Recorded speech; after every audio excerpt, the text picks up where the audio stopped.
जोहार आप सभी को। आज हम लोग झारखंड आंदोलनकारी आयोग में आए हुए हैं।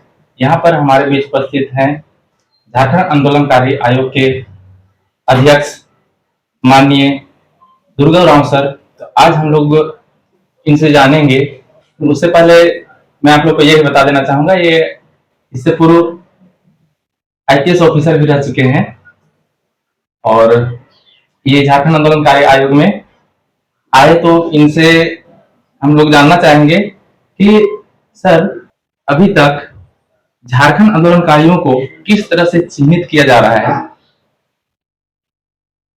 2012 में सरकार के द्वारा आंदोलनकारियों के द्वारा जो दबाव, प्रेशर या अनुरोध किया गया, उसके आलोक में सरकार ने एक आयोग का गठन किया जिसका नाम था झारखंड आंदोलनकारी चिन्हितीकरण आयोग। पूर्व में लगभग 7 वर्षों तक यह आयोग चला, जिसमें जीपी मूवमेंट, बनांचल मूवमेंट और झारखंड के क्षेत्रीय पार्टियों के द्वारा जो आंदोलन हुआ, उसमें जितने लोग सक्रिय हुए, भाग लिए, जेल गए, उनको चिन्हित करने का जिम्मा दिया गया आयोग को। आयोग के द्वारा सरकार के दिशा निर्देश, संकल्प और उनके निर्देश के आलोक में यह आयोग काम करती है, जो भारत सरकार के संवैधानिक संस्था है। 1952 के आलोक में गठित होता है। भारत सरकार भी आयोग का गठित करती है और राज्य सरकार भी गठित करती है। तो इस आयोग के द्वारा लगभग अभी तक 40,000 के करीब आंदोलनकारियों को चिन्हित किया गया है। उसका प्रक्रिया ये है कि जो भी अपने को कहता है कि हम आंदोलन में भाग लिए थे, उनके लिए एक आवेदन फार्म है। उस आवेदन फार्म में कुछ इंस्ट्रक्शन दिया गया है, फोटो देना है, किस पार्टी से संबंधित रहे हैं, कब आप आंदोलन किए, उसका तिथि, अगर कभी पेपर कटिंग वगैरह है, उसमें अगर नाम छपा है, या किसी संगठन के द्वारा जो नेतृत्व किया गया था उसमें आप शरीक हुए थे, तो उस संगठन के नेतृत्वकर्ता के द्वारा अनुशंसा किया जाता है उस आवेदन पर। तो हम लोग इन सब चीजों को देखते हैं। उसके बाद स्क्रूटनी किया जाता है कि सही आदमी है या गलत आदमी है। तो एक औपबंधिक लिस्ट बनाया जाता है। झारखंड के हर एक जिला के हर एक कोई भी पार्टी का लोग हो, उससे हमको आयोग को मतलब नहीं है।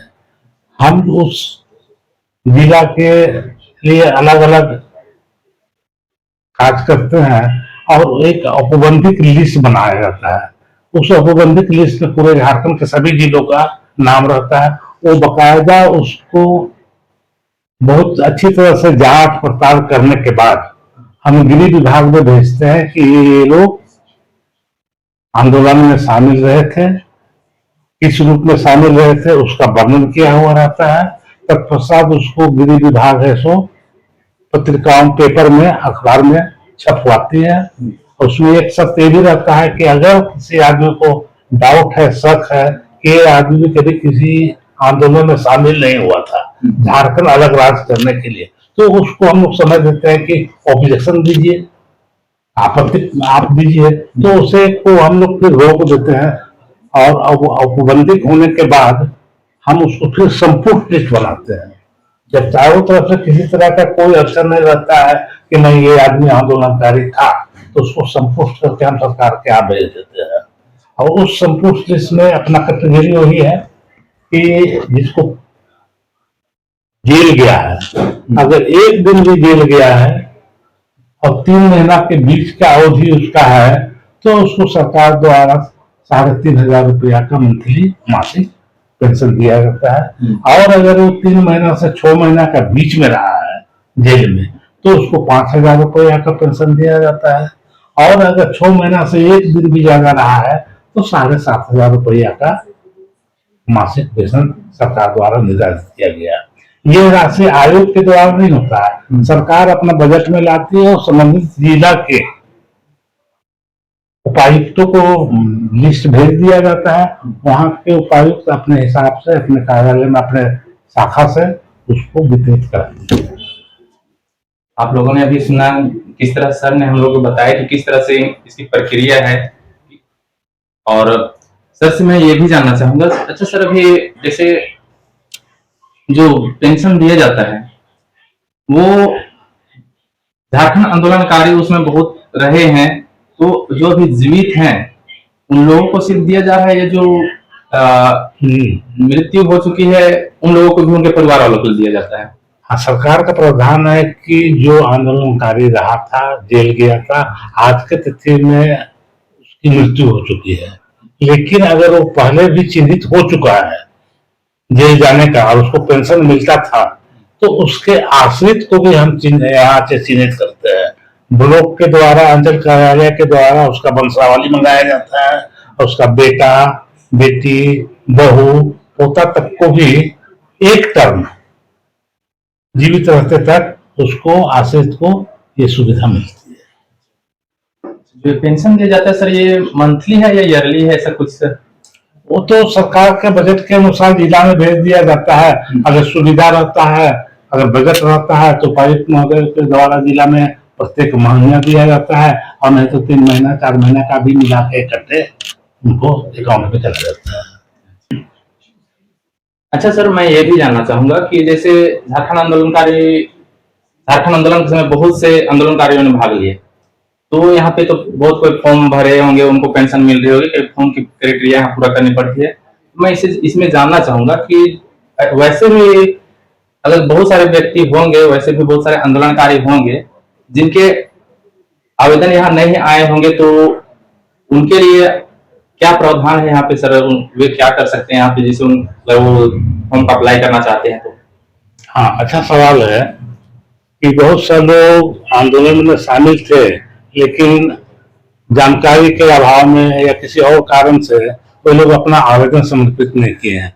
आज भी आयोग उन आवेदनों को स्वीकार करता है कि जो प्रक्रिया है उसके तहत वो अपना आवेदन दें, हम उसको स्वीकार करेंगे और प्रक्रिया के तहत उसके लिए जो लाभ देने के लिए सरकार का निर्णय है उसको लागू कराएंगे। अभी भी नया आवेदन हम लोग स्वीकार कर रहे हैं। तो वैसे मैं आप लोग को बता देना चाहूँ, सर हम लोग को बताया कितने अच्छे तरीके से, जो आंदोलनकारी छूट गए हैं तो वे यहाँ आकर के आवेदन भर सकते हैं, उन्हें भी पेंशन दिया जाएगा। जो अच्छा सर, और मैं कुछ जानना चाहूंगा इसमें, जैसे आंदोलन के समय तो बहुत सारे लोग भाग लेते थे, उसमें बहुत कोई पकड़े जाते थे तो उन्हें जेल ले गया जाता था, और कोई कोई भाग भी जाते थे वहां से।